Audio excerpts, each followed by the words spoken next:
What is going on, Rally Towel fam?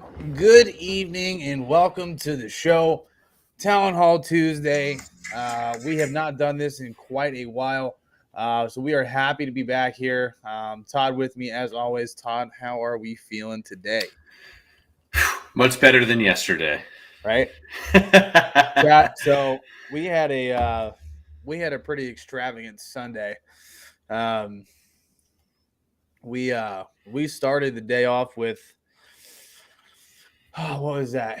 86 alcoholic beverages, and we finished the day with 15 total. That does not include the Jello shots that we took. No, I'm sorry. I have to add. Hold on. We started 92 because I had that other 6-pack. 92, and we finished with 15 between 6 people in Jello shots. So we went hard in the paint, and it was a rough Monday. Rough July 4th. It was. I told Bobby before we started, I actually just started feeling 100% about 2:00 today. That's when my body was like hydrated. I mean, I was so dehydrated that like my joints were sore. Yeah. Number one, that makes me old as shit. Number two, like it was awful. It was a horrible experience. So Mary and I agreed that was our hurrah for the summer. Right. Take it easy. Take it easy after that. Yeah, absolutely. I mean, I even had a little bit. I was just really like anxious last night. It's probably because I was still hungover and trying to recover. Yeah, working through drying out. Yeah, my body was put through a lot over the weekend. There was a lot of alcoholic beverages consumed. So we taking a break for a little bit, at least on my end. Yeah. But Chad, how was your 4th of July? Hope everything went well. Obviously, we went live a couple times. Corey obviously won the shotgun by a mile. Boy, that man sure showed up. Brian, what's up? He said he's at the Magic Castle or the Magic Kingdom if we want to see the castle. Dope, dude. That's awesome. He's a frequent Disney goer, and you know Nick and Susan have been to Disneyland and World both this year. Yeah, I saw that. It looks great. Like I've been to Epcot as an adult, but I barely remember that day because I did the drinking around the world, and you know, there's 13 countries I think when you do that, 13 or 14. Oh my God. I was done skis. I bet. It probably was pretty hot down there too. So, well, when I went, it was February, so it was awesome. It was like 70 degrees. I mean, I'm walking around with shorts and a t-shirt. Yeah, and people are walking around with like jackets and pants, and I'm just Midwesting it up with a short sleeve t-shirt and shorts, sweating my dick off. Crazy. Brian said 3 parks today alone. The Guardian ride is ridiculous. I don't know too much about Disney. I've actually never been to either. So it's definitely somewhere I'll have to get to. He had a butterbeer today? I don't know if anybody's a Harry Potter fan in chat, but I heard it's actually pretty good. It is good. It's at Universal. It's very good. What's it taste like? It's kind of like butterscotch candy. Oof. Yeah. So if you don't like, I don't know if I like that. It's sweet, but it's good. I mean, it's like the foam is almost like a cold brew foam, so it's very dense, and then it's very refreshing. It doesn't feel like, I'm assuming it's a dairy drink, but it doesn't feel like a dairy drink. It's not as heavy. So hot. Milk was a bad choice. Milk was a bad choice. That's exactly what Mr. Carp got in the chat too. Carp, I saw you are starting a new select baseball team for your son next season. So if you share the details with me or with Bobby, or just message us afterwards, we'll try to share for you, and hopefully we can help you guys fill out a team for next year. I believe it's an 11U team that he's going to be filling up next year. So nice. Whereabouts? It looked like he said Hamilton and Fairfield area. So okay. I mean, that's our roots. So I'm sure we can at least share it for him and try to get some kids out, get some talent for him, and hopefully help them put together a good team.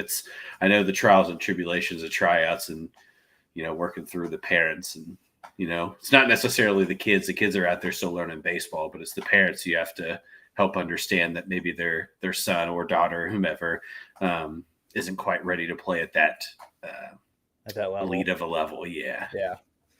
Yeah, I mean, and ultimately, it's for their safety as well. I mean, if you put a kid out there in a position where they're playing with a much higher talent level and they're not ready for it, they can seriously get injured. Yeah, absolutely. Yeah, that would be my biggest selling point, and at least in that regard. If the kid was up to par.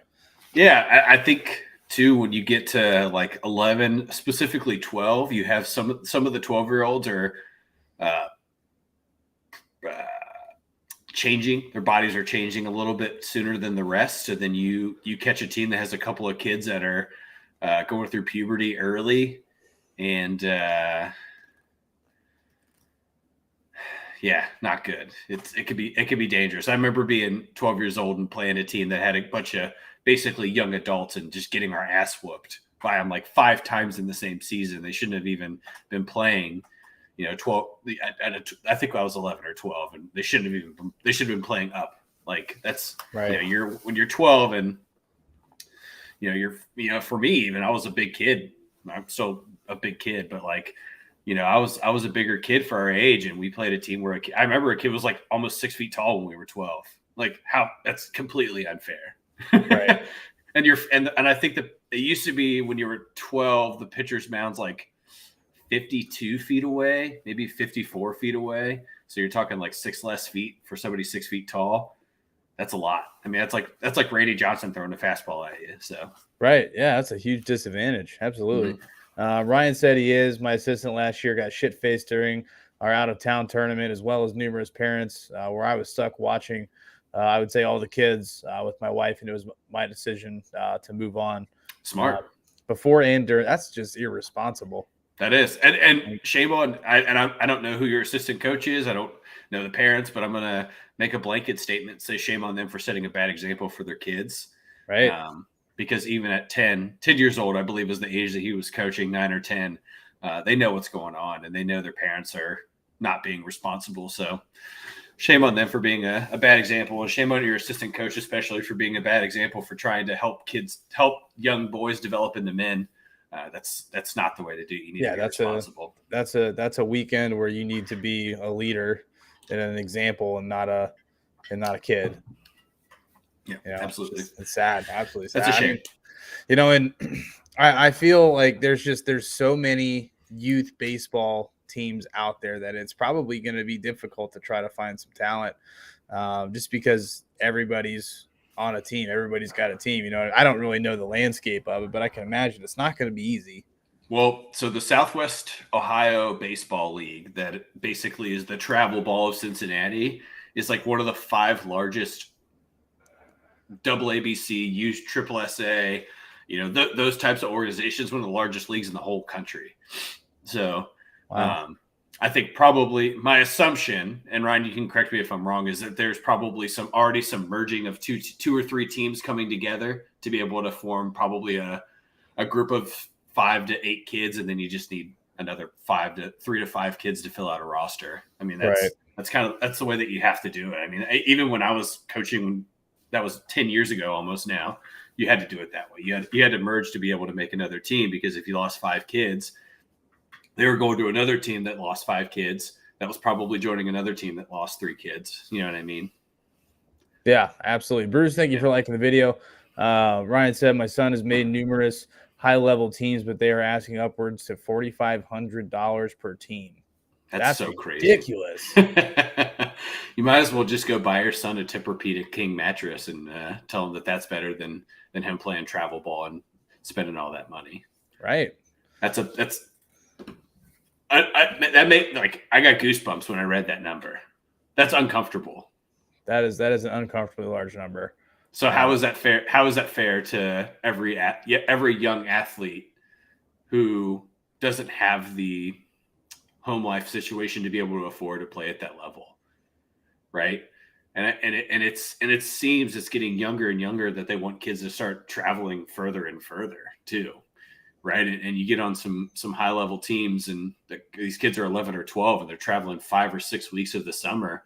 That adds up fast because you don't get to play in a tournament for free. You pay your way into it, Right. and at the end of that tournament, it's not like they're giving you a check back. You might get a sweet ring, and that, but you're not getting that money back, and you got to think about hotels and all that stuff. My brother and sister-in-law, their son is 16, and he plays on a mostly travel tournament team. They do various tournaments around Cincinnati and Dayton, but they came up here for a tournament the weekend at Nick's wedding, and they camped. They have a camper, and they got they parked their camper for 3 days for $55 a night or something like that. Yeah, it's the way to go. You almost have to do that, right? Like, I mean, look at what a hotel room is now. Like for shit for $100 a night. Yeah, for Nick's wedding. If you didn't have a room the night of the wedding, it was over $300. That's insane. It's a suburb of Louisville. It's not like you're even in like downtown Chicago or whatever. Right. Like, you were in Louisville, Kentucky paying that, or a suburb of Louisville, Kentucky paying that much for a hotel. It's crazy. Yeah, no, it's just cost is getting astronomical. And Ryan said you hit the nail exactly on the head with what they're doing. 2 teams joining, just need a few kids. So, well, that's good, man. That's good. Hopefully it works out. You guys, obviously it sounds like you and the other coach are on the same page, which is good. So hopefully they can have some success, and obviously, they'll have much better role models at this point. Yeah. Good luck, man. That's it's tough trying to put a roster together right now. So best of luck to you, and anything we could do to help you, just let me know. Yeah, absolutely. We'll stick on the baseball train. I was actually up in Cleveland on Friday. Saturday. Excuse me. We saw the Yankees play the Guardians at home. It was actually a doubleheader because I believe Friday's game was rained out. Didn't get this. We watched the first one on TV, and then got to the stadium for the second one, and Yankees just look good, man. Crispy. Outside of Chapman, everything else looked great. So I'm interested. So Joey Gallo played in the second game of the doubleheader, right? Correct. What did he look like at the plate? Because there's something that leads into that. I mean, from the ABs I saw, he didn't really look uncomfortable, but he didn't look like he was seeing the ball very well. So he had 32 strikeouts in the month of June. And that's Tony Gwynn had. Yeah. Tony Gwynn had 27 in 3 years in the month of June. Right. Like, just to put that in perspective, and he's hitting below 200 as a Yankee since he got traded from Texas. He has one of the worst OPSs for somebody that has over 30 home runs in 162 games, which says that all he's doing is either striking out or hitting solo bombs, basically, or hitting singles. But it's crazy to see that, because there was a point in time like 3 years ago, I believe 2019 was this kind of his bust out year. And that dude was hitting the ball like Stanton. I mean, you look at Stanton and you saw the home run that he hit. I kind of gave you the breakdown of the speed and the time that it took for that ball to leave. Right. And Gallo was doing that left and right. And it just seems like something changed with him going to New York, and he has not been able to find a stroke back. And that's really sad, because that's a guy that I thought was going to be like a 40-30 dude. And I mean, he is a fucking bone. He's Chris Davis all over again. Remember Chris Davis from the Orioles? Yeah. Exactly, I mean, what Ryan said. Yeah. It's him all over again, right? Like, Chris Davis had that crazy year where he hit like 52 home runs or something insane. Yeah, they gave him all that money. And by the way, the Orioles still have to pay him through 2035. This contract was through 2035. Not as good as Bobby Bonilla's or Griffey's, but still pretty damn good for a guy that hit about 200 after he signed a $150 million deal. Right. Exactly. What up, Rob? Oh, yeah. Rob. Some guys shrivel when they get in pinstripes. Yeah, absolutely. You're right. That's it. That's the Knicks, the Pats, the Celtics, the Lakers. Like, that is the platform in baseball, right? Like, You go out to LA and play for the Dodgers, or you go to New York and play for the Mets or the Yankees, you are the center of attention in sports media. And Anthony Rizzo's the exact opposite, right? He comes from Chicago to New York and has played excellent since he's gotten into the pinstripes and has really beefed up that lineup. I mean, you think about having him, Judge, and Stanton run 2, 3, and 4, and then you have a guy like oh shit, I just lost his name. The infielder, Gleyber Torres, who just absolutely. I mean, everybody's wrecking the ball in New York, and they're not too far away from. I mean, I think they have the best record or second best record in baseball, so they're not too far away from getting back to the Yankees of the late '90s, early 2000s that we grew up watching. So, yeah, they are 50. So they're 58-22. The next best record is the Houston Trash Cans at 52-27. Sorry, Astros. What did I say? No, you had it right. Yeah. So 52-27. Anthony Rizzo threw 274 at bats, kind of a low batting average, but has 22 home runs, an 844 OPS, and a 507 slugging percentage. Aaron Judge playing absolutely out of his fucking mind so far. 282 average, 981 OPS, award almost 4 in New York, which is nuts. And almost 100 strikeouts already. So, yeah, that's baseball now, though, right? Right. He's on pace. Yeah, he tracks. I mean, that dude's worth $250 million. So, whatever. It's crazy. It's crazy how much people strike out these days, but it's just kind of where the game's gone. Mm-hmm. But yeah, I mean, I know you had mentioned earlier. Ryan, go to the comment. Want to sponsor us? We can switch the name to the Rally Towel Red Legs. Man. Look, man, I look. We're always looking for fundraisers to dip our feet into. So if you have a fundraiser that you need some love with, just let us know, man. We're always here to help out. Yeah, just DM us. Let us know what exactly that price point looks like. We might be able to swing something. So we'll just keep us in the loop on that. But back to it. Some interesting news came out regarding a player on the Dodgers, Freddie Freeman, and his agent. Basically, over the last week, I've seen a lot of rumors and speculation, and then I saw it on ESPN. They've been talking about it now, so it's obviously, I would take that as a confirmed piece of information at this point. Freddie Freeman's agent did not disclose Atlanta's last offer to Freddie, and basically let him walk to LA because Freddie was under the impression that Atlanta didn't counter. Atlanta didn't rebuttal. They just were going to let him go. And that's what everybody had the rest of the world thinking. And now it's surfacing that that's not the truth. Right. What are your thoughts on that? So I think you can look at that from two different perspectives. The first perspective is that is an agent doing his job because he got Freddie Freeman more money, which means that he got himself more money.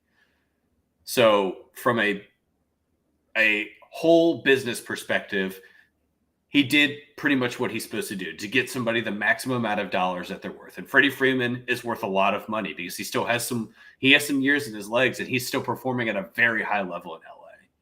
On the other side of that, you look at the humanity side of things. Nothing says that I don't trust your judgment, not omitting that piece of information, right? And you're talking about, there's a gap between what he got from LA versus what he was going to get in Atlanta. But Freddie Freeman made it very clear that he had no intention of leaving Atlanta at all. He wanted to stay. He wanted to stay in a Braves uniform. That was his goal. He's coming off a World Series. He's really the leader of the clubhouse. There wasn't a ton of beef with anybody on the bench. I mean, he had a little bit of some scuffling with Acuna, which makes sense. Acuna is the young star. He has a very bold personality. He's very vocal. Right. natural beef happens. When you're with somebody for 162 games from February to October, you're bound to have some issues with some people in the dugout, right? That's just human nature. You don't work with somebody every single day and not get frustrated with them. Unfortunately, when you're a major league athlete, it's a little bit more public. But Freddie Freeman was a leader in Atlanta. The fans loved him. Atlanta's front office loved him. He loved Atlanta. And then you look at an agent like Casey Close, who is a part of such a large sports agent group out of Los Angeles, and it tarnishes your image, right? Like if you are, say you're a young athlete, let's say Andrew Jones' son, Drew Jones, gets drafted first overall, and he has the opportunity to go play college baseball at Vanderbilt.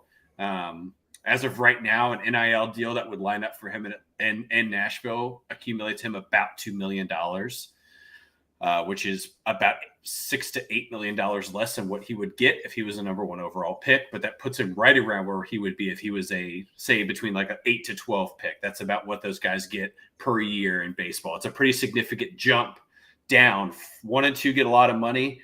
3 gets a large sum, and then 4 and less, kind of that money starts trickling down very, very quickly, and then kind of evens out towards the middle of the first round. So Drew Jones has the opportunity to make a lot of money in Nashville playing college baseball and still getting an education, which, he has said as a 17-year-old that that's something that he's still interested in. And baseball is different than any other sport, to where you can commit to a university and get drafted and go through contract negotiations and then just go and say, hey, I want to play college baseball instead. Nick Lodolo did it when he went to TCU. Same exact thing happened. He got drafted a little bit lower than where he thought he was supposed to go. Didn't get the money that he wanted, so he went and played at TCU for 2 years, and he was a top 10 pick. It happens all the time in baseball. Right. So say Drew Jones has Casey Close as an agent, and maybe some additional NIL deals roll into Nashville, and Drew Jones is really adamant on education, and Casey Close doesn't give him that information. Then you're losing all that trust between player and agent is what I'm getting at. And that's super important for these guys, because you got to think that an agent or a lead negotiator like Casey Close, because that's really what his involvement was for this, right? So Freddie is, what's the word I'm looking for? Served by the group that Casey Close is a part of, and then his role within that group is to be the negotiator for contracts, right? And he was basically Freddie Freeman's agent. And I don't stand for somebody being that shady when it comes to business like that, especially when you are you're trusting that person with your future, right? That's my point. As an 18-year-old kid hires an agent, he's trusting you with the rest of his life at that point in time, right? And if you lose that trust for an 18-year-old or make the wrong decision for him, it could ruin the rest of their life. And I think it's a sign for athletes to make sure that they are as involved in negotiations in these conversations as they can be, and that they are getting every part of both sides of information, and that they're not just trusting their agent that they're doing their job effectively. And Freddie Freeman even admitted that he trusted that this was going to be the right move for him, and that he was being provided all the information. And then to find out during a press conference, right? Because that's how he found out. That's why he was so emotional. He found out during a press conference that this happened. He had no idea, and then was not told the truth initially by the sports agency group, and then it came out afterwards. It sucks, dude. It makes you feel bad as a person to see somebody go through, a real life change. And, we're talking about a guy that's making basically $36 million a year. Right. So it's not like it's a money thing, but I think he's still a human being, and he's still a person that had an attachment to a community. And then you're separating that person from that community and really just unraveling their life. And, even watching Freddie Freeman's kids interact with like Dansby Swanson and a couple other guys, like Travis d'Arnaud and those guys on the bench, that makes you realize how close those guys really were and how much something like this impacts their life. Yeah, absolutely. And, I will say shame on Freddie for not, at least calling, saying, hey, but Yeah, that's a BS move, man. To like, this guy's Atlanta through and through. You just got to lay both of them out there, man. Like you just got to tell me, look, this is the last offer from Atlanta. You got to try to convince him to go to LA. Your job as a negotiator. You're a fucking closer. Yep. If you want him to go to LA, convince him to go to LA. Don't do it the shady way. You know what I mean? Yep. Like, yeah, I don't know. That's just it. Yeah, it hasn't sat well with me the entire time. That has been out there, so I'm glad we got to talk about it. And yeah, I mean, it's just you really have to be careful with who you trust with your life. Yeah, it's bad business, and I think the larger impact of that for this sports management group is greater than Freddie Freeman being pissed off about making more money in Los Angeles, right? There are a lot of really promising young athletes in the next 3 years that are going to be coming into the major league draft, and there's going to be a lot of 18, 17-year-old kids that are going to pass on this group because they grew up watching Freddie Freeman play baseball. Right. Because that's what you have to remember, too, is that these 17-year-olds were like 7 or 8 years old when Freddie was hitting the major leagues. And if you say you're a kid Atlanta has a huge, huge baseball community and youth baseball community where they produce a ton of great major league athletes. And if you are in Macon or East Cobb or, any of those Atlanta metropolitan areas where baseball is so strong, you're not going for that guy, right? You're siding with Freddie Freeman, and even if they give you the right deal where they're taking a less percentage than anybody else, you're going to go with the guy that you trust more than the guy that's offering you the better value, right? Right. When you go and buy a mattress, you don't buy the $300 mattress because it's the best deal. You buy the mattress that feels the most comfortable. It's the same thing when you're for a professional athlete picking an agent. You have to be able to feel confident in their ability to protect you and to give you the best opportunity and be transparent. Right. Transparency, I think, is really important for the agent athlete relationship, because this is it. When you don't have that full transparency, now it becomes a national media thing. Right. When ESPN's reporting it several days in a row and continuing to add more and more and more, that's more people following the story because you see the article on Facebook or, scrolling through your news app or whatever. And then you see it again. Now you're going to click on it. And now you're going to follow it if you see even more. So now it's just getting into more. It's more. It really eyes couldn't and more come at a mouths. worse time because there's not a lot happening in sports right now. Exactly. You hit the lull too. You're absolutely right. You're in the lull period of sports. Baseball is not exciting because it's not the All-Star game. The most exciting thing that we've had is you finished the NBA Finals. We watched a good series, and then you had 2 big days of free agency in the NBA, and now you're back in the lull again. And this fit perfectly between those gaps too. It was right in between NBA Finals and free agency. It kind of came to fruition. Free agency has slowed down. Most of the big trades have happened, and now it's continuing to kind of fester and build the story even more, even as of 2 days ago. And this happened 2 weeks ago. So right, you're right. It couldn't have happened for a worse time for the sports agency, that is. Yeah, no, it'll be interesting to see over the next couple of years how that financially impacts them and what changes they're going to have to make to try to get over this. So people don't forget, especially that athletes take their business and their money very personally, and sure, especially when you can get it without being a professional athlete now, right? I mean, college baseball isn't going to bring the revenue that, like the quarterback from Miami that hasn't even taken a snap that's worth almost $10 million already, or Bryce Young being a millionaire when he was 17 years old.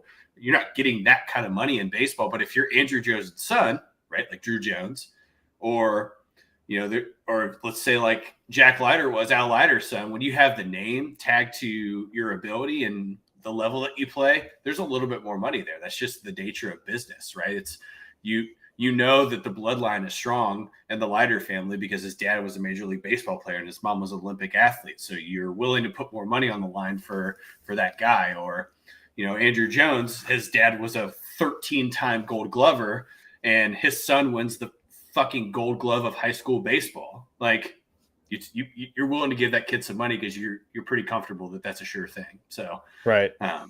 It's going to be really interesting to see what the impact of this is for that sports agency group. I'm gonna try to follow that as close as I can. They're Sure. being, Yeah. they're basically radio silent, which in this circumstance, Yeah, they kind of sometimes have to silent. be. Yeah, silence isn't always the right answer, but in this situation, you got to get your ducks in a row. And really, if you're going to come out, the next thing you're going to say is like, this guy doesn't work for us anymore. We let him go because we don't trust. This is our code of conduct. They've got to fire him. Yeah. If they want to save face, they got to let him go. Yeah. So I'll keep following it. I'll give updates when I can. Well, I did see that Derek Jeter came out because he was Derek Jeter's agent for his entire career, and Derek Jeter had nothing but great things to say about him. But I mean, you're Derek also Jeter talking. We're also talking about Derek Jeter here, right? I mean, he was the face of. The Yankees have the money to be able to match whatever Derek Jeter wanted. Right. That's a completely different. Now, if Freddie Freeman was a Dodger and he went to the Braves, then it's like it's even worse. Right. But you're going from the medium large market to the super size B market of Los Angeles. So right. It looks worse for the agent, but it doesn't quite look as bad. And you look at a guy like Derek Jeter, where he basically set his price with the Steinbrenner family the whole time he was in New York, and he would renegotiate, take a little bit less to make sure that they could keep guys like A-Rod and whatever. But our Mark Teixeira, because that was a big part of him staying with the Yankees, was them re-signing Mark Teixeira when they first got him from Texas. So also Derek Jeter, I don't know if you saw this or not, fucking blasted a huge sign for his documentary that's going to be on ESPN right in front of Fenway. I did not see that. It's hilarious. Yeah, you have to look it up after this. It is fantastic. I mean, that's a huge billboard right by Fenway Park. Finest. But that's just a guy that has so much money that he could do. He paid for it out of pocket. Good for him. Yeah. So that just shows you the Yankee Red Sox. I would love to see what that sign looks like right now. That thing has probably been defaced a million times already. Oh shit! Yeah, I saw that this morning, and I was like, I don't love Derek Jeter. I respect what he did for the Yankees. I think that he's one of the most influential players of kind of our lifetime of baseball. Sure. I think that you could say that he's arguably one of the more overrated players in the history of baseball when you look at him statistically. Outside of 3,000 hits, he was a part of a lot of really good winning teams, but that's kind of it. That's my personal opinion of Derek Jeter, and I'm sure a lot of people would argue that I'm wrong, which by all means, if I'm wrong, please tell me. But I just think that he's always been kind of overrated. I think his ability was boistered a lot in his time in New York in pinstripes. Again, that's my opinion. Yeah, I wouldn't say I completely agree with you though. I mean, 3,000 hits is not an easy feat. Number one, it is not. He played at a high level. And probably one of the toughest positions on the field, shortstop. And did it well. I'd have to really dig into his stats to see whether or not he's statistically, if he was overrated. But I think where if he did lack statistically, I think he made up for it in spades with his leadership ability and his ability to just absolutely get anybody to come to New York and play together as a team. So, which I don't take that lightly. But that's fair. We can agree to disagree. I mean, it helped that he was at that point in time the largest baseball market and all of every team that he was on was stacked. Yeah. I mean, it's the Yankees, so I wouldn't expect anything less. Right. Would not expect anything less, but hopefully we'll put a little bow on this, as you and Corey and Aaron like to say. Hopefully we can get Freddie back in a Braves uniform. Hopefully. That'd be interesting. But here's the thing: is that they signed Matt Olson, and the crazy part of it is that they gave Matt Olson more money, right? Like they paid him more money guaranteed and incentives than they were going to give Freddie Freeman. Who's the better player? Oh shit, that's hard, dude. Matt Olson's a guy that has. I'd have to say Freddie Freeman right now. Right, I don't think Matt Olson has touched his ceiling yet. I think Freddie Freeman is working against his ceiling right now, right? Like he's at the pinnacle of his career. I think Matt Olson is just getting to the point where you're seeing him make some really The dude has over 30 doubles already. We're not even at the All-Star break. He's on pace to hit 60 doubles. So that's pretty special, right? But I think where your trade-off there is that Freddie Freeman, again, is a leader, and Matt Olson is 27 years old, 28 years old, and there's not a lot of guys that could go into a new team and just instantly be the leader on the field, especially when you have some already pretty established guys on that roster, right? There's some established guys in Atlanta, and Matt Olson's not vocal. He's a let me show you with my stats. He's a stats guy, right? And if you look at his numbers, you're like, holy shit, this guy is worth every bit of the $168 million that Atlanta paid him. But I mean, the Braves aren't playing well. That's a team that won the World Series last year, and they're barely surviving over 500 right now, or they might even be below 500 right now. So, let me see. No, it's crazy, man. I would say the impact of Freddie leaving, Atlanta's feeling it a hell of a lot more now than they thought they were going to. Yeah, because I mean, it's just, when you remove the leader from the team, it's not going to be a same year rebound if you don't replace that guy.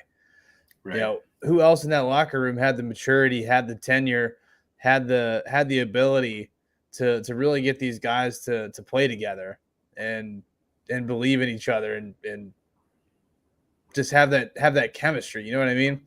Right. It's Freddie was that guy, and they undersold him. If they should have offered him somewhere close to what like you said, they should have given him Matt Olson's contract. Right. What do you know the numbers on Matt Olson's contract? It's like 7 years, $168 million, something like that.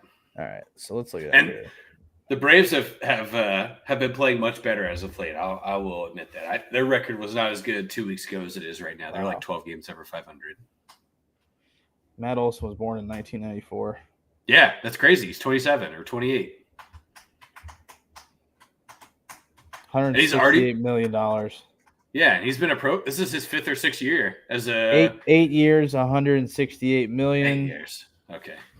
And then Freddie.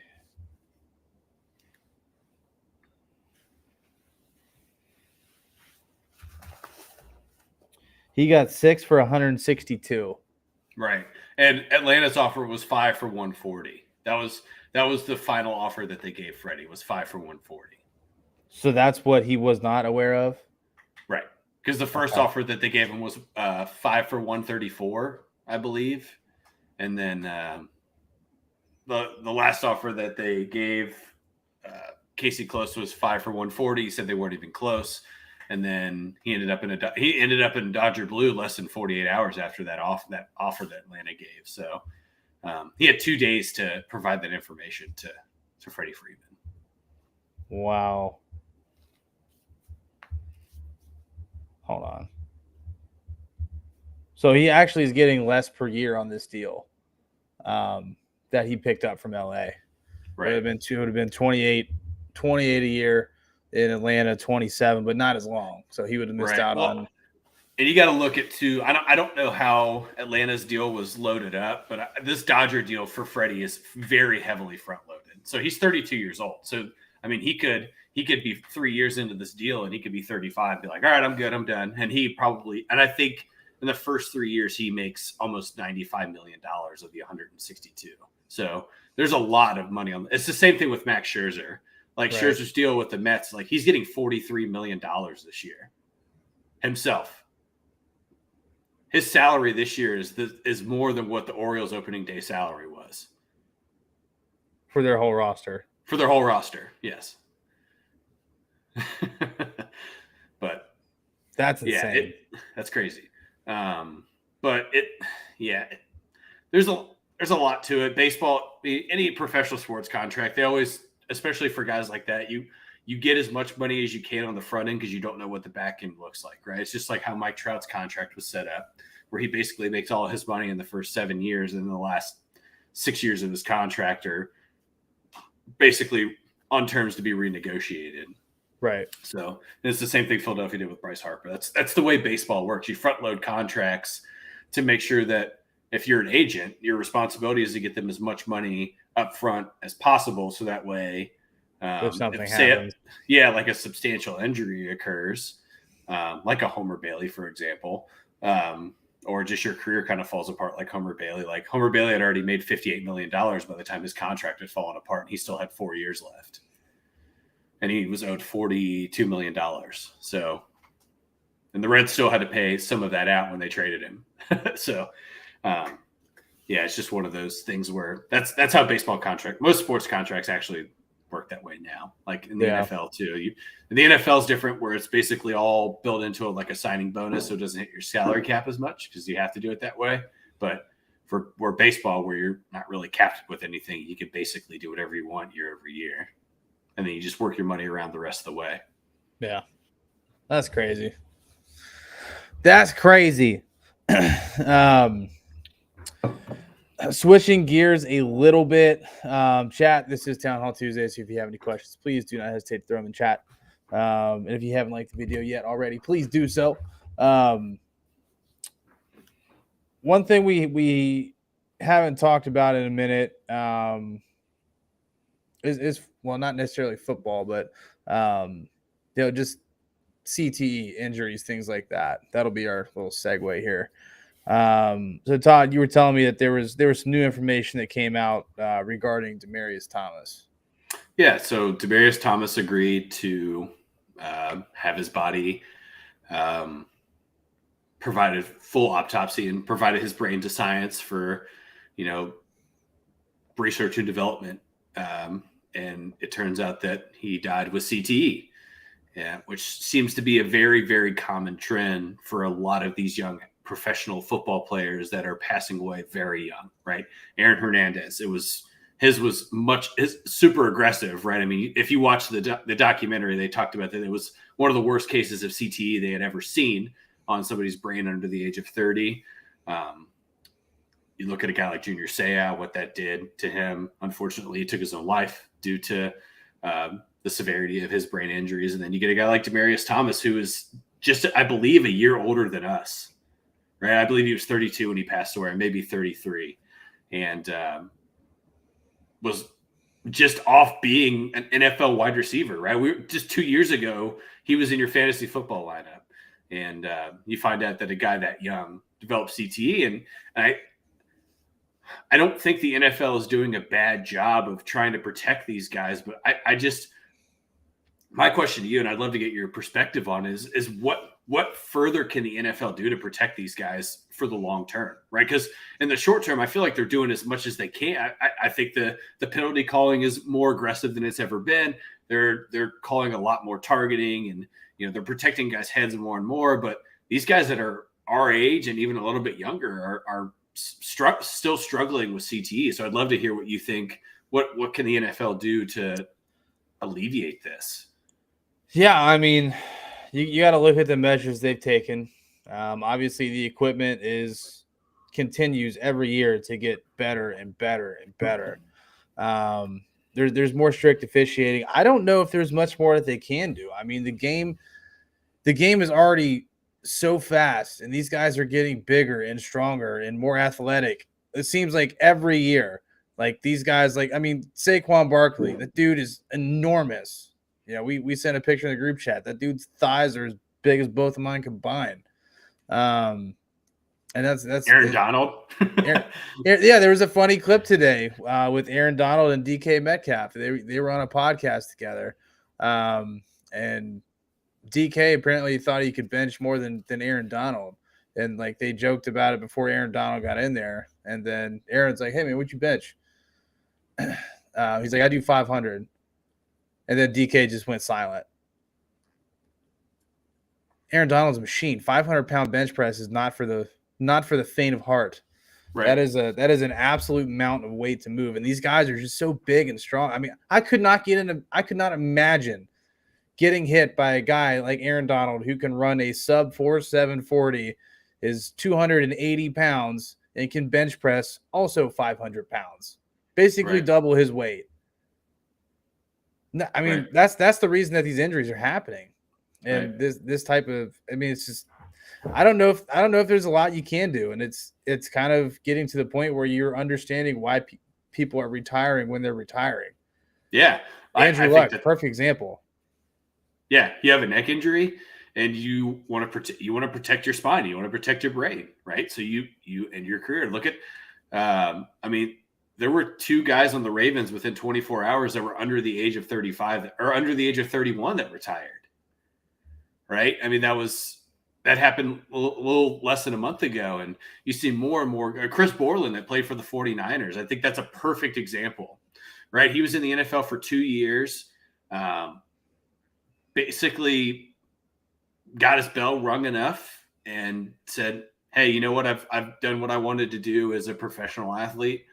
Right. I want to have a family. I want to protect myself. I want to protect my family. I want to be the best husband and father that I can be. So I'm hanging it up." And you're absolutely right. I think the athlete is getting younger and younger and retiring. And there's a lot of people that watch sports that are generations older than us that sometimes downplay the officiating in today's game and say, "Oh, they used to let these guys ring each other's bell all day long and blah blah blah." Even you talk about a guy like John Lynch, for example, when he was on Tampa Bay. I mean, he was laying people out open field, helmet to helmet all the time. Troy Polamalu, the same way. Like that's just the way they played football. Right. And look at all of those guys from that generation of sports. What is happening to their bodies and their minds, right? Look at Bill Romanowski. He can barely talk sometimes. Like I've seen him in interviews where he'll be giving an interview or answering a question. He'll just kind of like fade out. And then they got to ask him another question or kind of bring him back in, or it gets edited out.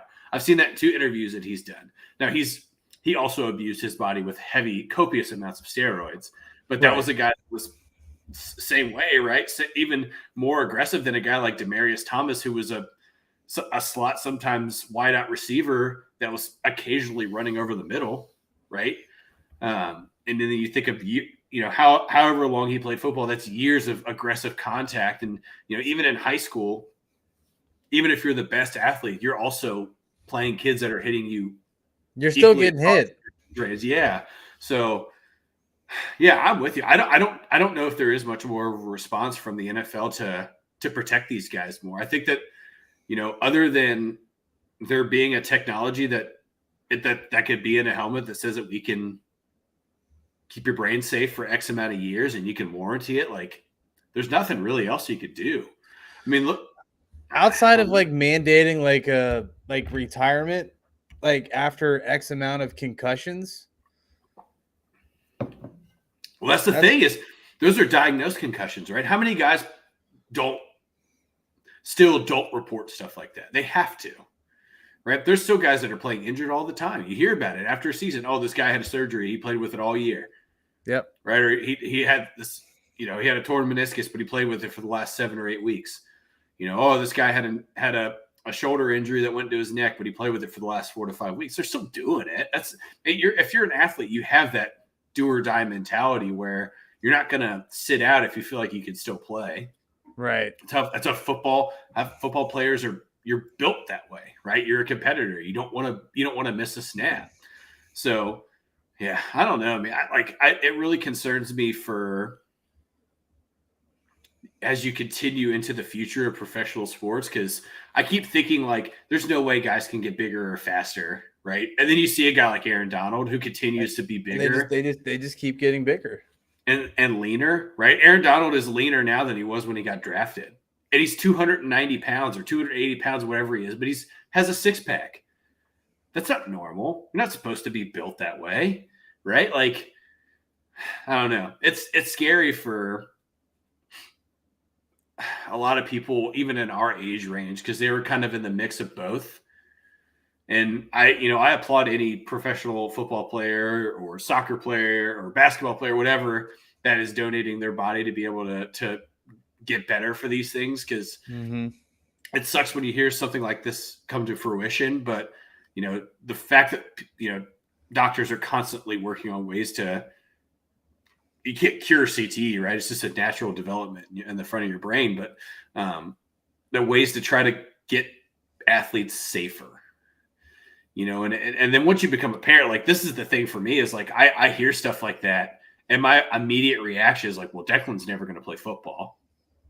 I don't want him to. I really don't. Like, think about even as young as we were, and I'm sure Corey can attest this, how many times we got our bell rung, and then our coaches would just pull us up by the shoulder pads, and you'd be just dazed and kind of out of it. Like, all right, get I've back had in my there. fair share of concussions. I even had a few that weren't football related. Yeah, I've had one diagnosed in my life, and that was as an adult. It happened to me, and that was when I was living in Dayton. Played basketball at LA Fitness. I got a concussion one time, and I can tell you, as a 24-year-old adult male, I was not good for like a month.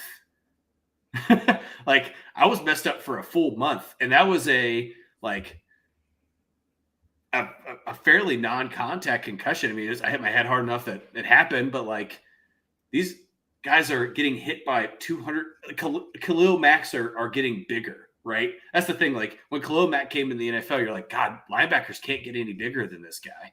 And then edge rushers became the best athlete on the field. And then you have a bunch of Chase Youngs and Aiden Hutchinsons and guys and Kevin Thibodeau's running around the field. Like they're just getting bigger and faster. So I don't know. I'll just go back to what I said. I don't think there's much more that they could do to protect these guys. I'd love to say that there is, but all you could do is just take the data that you have in front of you and try to make equipment better. Yeah, I don't know. I mean, maybe they can get it down to some sort of like technical ability with like the actual helmets, or like they're seeing how many pounds, like sports science, like how many pounds of force they just got hit with. And like maybe they have to get like a medical diagnosis after a hit that exceeds a certain amount. And if they don't clear that check, then they can't play. I don't know. I mean, at that point, does it kind of just take away from the game at that point? And I know player safety is, obviously paramount, but I don't know how much more you can do without actually like breaking the game. Right. That's the thing, is that we're getting close to it, right? Look at all the penalties that are called.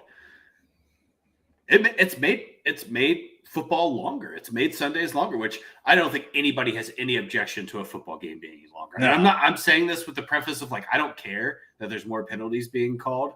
Like when it's your team that penalty, if I'm as a Bengals fan, if it's getting called against the Bengals, like I'm going to have an opinion on it, but like, I don't have any objections for the NFL and officiants of the NFL trying to keep guys safe. Right.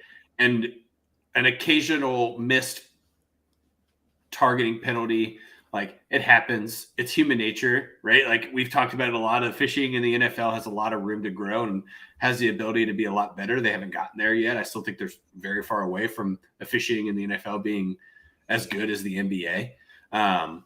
But I think that's another part too, where like they just need to get better with officiating and training and teaching these guys how to just protect these guys more. I don't know. Yeah. I wish there was a better answer, but I don't think there is. I think you're right. Yeah, no, I don't. What does have to wait and see? I mean, it's ultimately not up to us. We can sit here and talk about it all we want, but not a ton that we can do about it sitting here except speculate. Ryan coming back in and said, "Hey, just rejoined. Have you talked about USC and UCLA exploring the Big Ten?" I know we talked about this a little bit last week, but we can get back into it. USC and UCLA they're officially members of the Big Ten, correct? Yeah, effective 2024. They will be a part of the Big Ten, and then the most recent explorations have been Oregon and Washington. So I've also seen 6 schools from the Pac-12 joining the Big 12. That's the most recent thing I've seen. So I didn't see that. Arizona State, Oregon, Washington, Utah, and then there was one other school that I'm missing. Give me a second here. So it's going to be the SEC, the Big 10, and the Big 12. Yeah. So basically, they're calling it a really the Pac-12 and the Big 12 are calling it pretty much a merger. So Arizona State, Colorado, Utah, Oregon, Washington. And you've also heard that Oregon and Washington have applied to be in the Big 10. That initially was going to be coming out today if they were going to be accepted or not, but I have not seen a lick about that. So I don't know if that was true or not.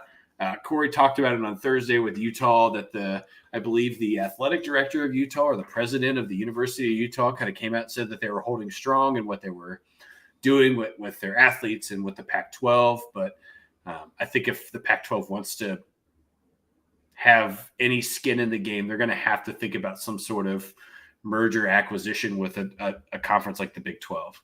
Because here's the thing is that you already got BYU's going into the Big 12, right? So you have the other larger university playing in the Pacific Northwest. Then you add Oregon and Washington to that equation. You have the whole Pacific Northwest covered. And Arizona State, Arizona is enormous for basketball, right? That's a top 10 program for college basketball. Arizona State traditionally put some good programs together. They're very, very good in baseball. That would be huge for the Big 12. Colorado's a program that's still trying to get their feet back under them from the Pac-12, and if they join the Big 12, that gives them the ability to make some changes in their recruiting. It's just a matter of time before these super conferences exist. It's going to happen. Right. I've even seen some speculations of like North Carolina and Clemson and a couple other schools from the ACC joining the SEC. I mean, if something like that were to happen, and then like Notre Dame joining the Big Ten, like there's so much shit that's coming from this USC UCLA thing that I think that we've talked about it. That we're within a decade of the NCAA having no reign over college sports, or being not necessary for college football, right? Because there's a lot of college sports, right? You know, men's and women's swimming and lacrosse and sports like that. They need the NCAA, and even college basketball needs the NCAA because of the tournament, right? Right. March Madness is officiated as a whole by the NCAA, and I don't think you could tell the Big 12, the SEC, and the Big 10 to put a 68 team tournament together because you're going to miss out on a lot of mid majors, and there's things that make that tournament exist. So I don't know if it works in basketball, but for football, it almost becomes unnecessary to say if a school like Notre Dame joins the Big 10. They got all the money. Absolutely. Right. And Ryan said, do you think this is because college football playoff committee is being absolutely terrible, or do the conferences just need to be completely refigured? I'd probably a little bit of both, honestly. It always seems to be the SEC, the Big 10, occasionally a Big 12 team. But usually see SEC and Big 10 teams, and that's pretty much it in the college football playoff. Obviously, you got Alabama, Georgia, Florida. Those are obviously your main contenders, at least from the SEC. Over the last few years, and then obviously Big 10, you got Michigan, Ohio State. Obviously schools like that, but. I think they need to do something to make it a little bit more competitive and not just have the same, 3 to 6 teams every year competing for a championship. I don't know how they do it or what that looks like, but it needs to be different than what it is now. Yeah, I'm just reading. So there's a lot of speculation of just the Pac-12 and the Big 12 just merging, right? And then you basically a school like Cal could be impacted. Become the 12 pack. The 12 pack. Yeah, like it's you could have you could have a 21 team conference, right? Just three divisions of 7. Yeah, I don't know. It all comes down to money, right? I mean, athletes are getting paid, and I think universities are just trying to do everything. Like I said on Thursday, they're just doing everything they can to make sure they can still get a piece of their pie, right? Especially in college football. Excuse me. I don't know what. I guess dividing it up by time zones would exactly do. Maybe you can kind of walk us through what your thought process on that, Ryan.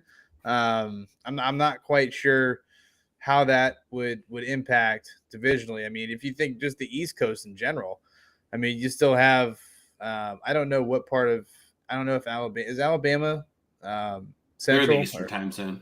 yeah, so you got Alabama, Georgia, Kentucky, Ohio State, Michigan. You got a lot of teams in the Eastern time zone. That would be pretty much your upper echelon time zone in regards to college football. Outside of a few outliers like Texas A&M, Oklahoma, schools there in the Midwest of the of the country. So I'm trying to figure out what that would look like. If you can kind of walk us through that. What do you think, Todd? I even kind of said this a little bit, and Corey kind of moved me in the opposite direction of where I was going, where I don't think the time zone thing really matters anymore, right? I think you look at these mergers and these teams being added in. Let's take USC and UCLA in the Big Ten, because that actually really happened. We know that it's going to exist, right? Right. So now you are covering the Eastern time zone, the Central time zone, and the Western time zone, right? So you're only missing Mountain Time, which really that's a very small chunk of large universities that play Power 5 football, right? Right. I think that would be like Utah, BYU, and I mean I guess you could call it Boise State. They're not really a Power 5. They're not in a Power 5, but they have a good football program. And then Colorado University still exists in the Mountain Time Zone. So if you are the Big Ten, right now all of your games are stacked at the beginning of the day, 12 and 3 p.m., right?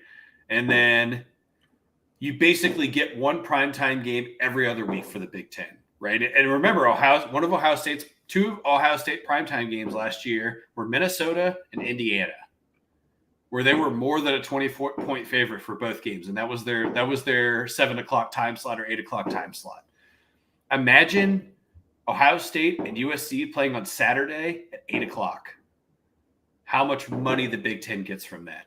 Oh, and by the way, the Big Ten's contract for their TV contract expires at the end of this season.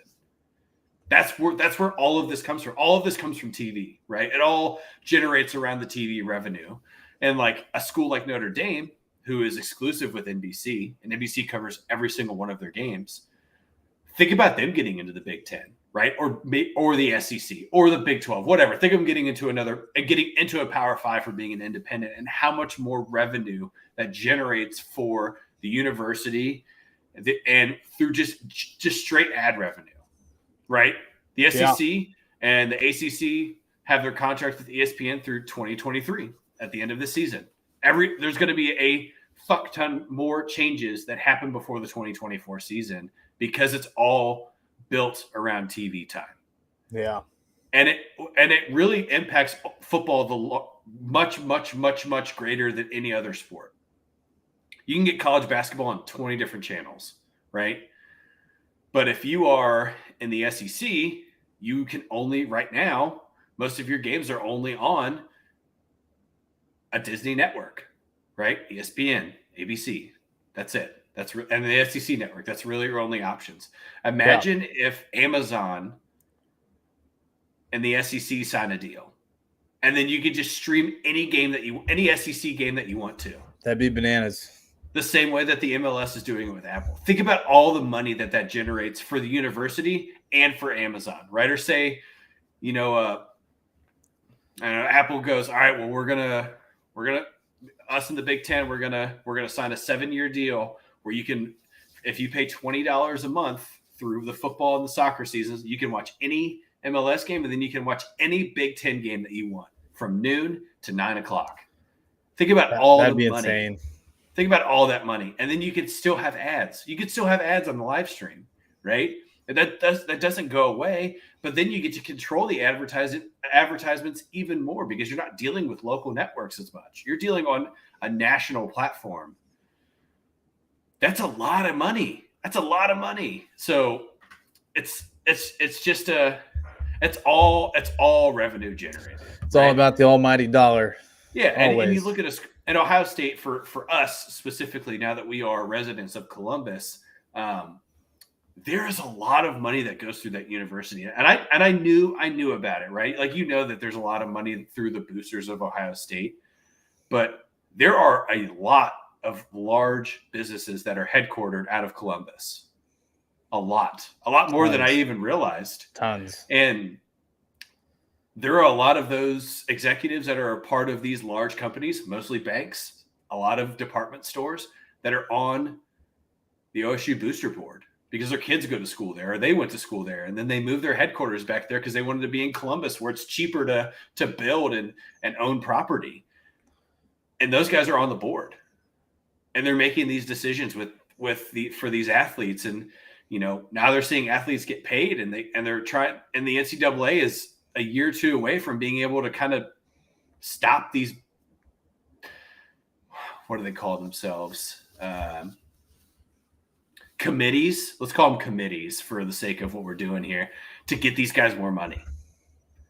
If you want to go to Ohio State, there is a family of dealerships that has the most cars in Columbus that's on the board. You have the vice president of operations for Chase Bank is on OSU's booster board. And then you have the CEO of Big Lots is on your booster board. You can get a car. You can create pretty much have somebody handling your investments, and then you can furnish basically your whole entire house from this company, right? Big Lots is the example of that, right? You can get furniture, you can get basically almost all of your like non-perishable goods, and you can get fucking TVs there. They could take care of that for you, or you could just do commercials for them and they'll just pay you. Like right. Reichert, for example, up here. That's what I'm using is the Reichert family. They have 6 or 7 dealerships in Columbus, and every single captain that has come through Ohio State in the last 10 years has somehow ended up with a car from Reichert that was either donated or it's a rental or whatever you want to call it. Right. So it's a rental that the school pays for. Yeah. I watched CJ Stroud drive into Easton, and again, he just got a fucking G-Wagon from a dealership in Canton, but I watched this guy drive in a 2022 Tahoe Z71 before they were even saleable. Dude had one driving into Easton. So it exists. Now it's legal, which is good for the boosters. It's always existed that way, but this all comes down to the almighty dollar. It always has. It always will be. Sports are business at every level. Everything is business with sports. So. Yeah, it is entertainment second, a business first. For sure. I'm just happy that these 18 and 19-year-old kids that are putting their bodies on the line are just finally getting paid for it. Yeah, no, it's great. It was a much needed change that couldn't have come at a better time. So I agree. Yeah, well, chat, kind of a short one for us tonight, unless you got anything else for us. We will be back tomorrow with your regularly scheduled programming. Little in the post tomorrow, probably kicking off 8:30, 9 o'clock, depending on when the kiddos go down for Todd and Mr. James. So outside of that, we appreciate everybody coming back and swinging through. 9 reactions on the stream tonight. You guys are the GOAT as always. We will see you guys tomorrow night. Have a lovely rest of your evening. We'll see you then.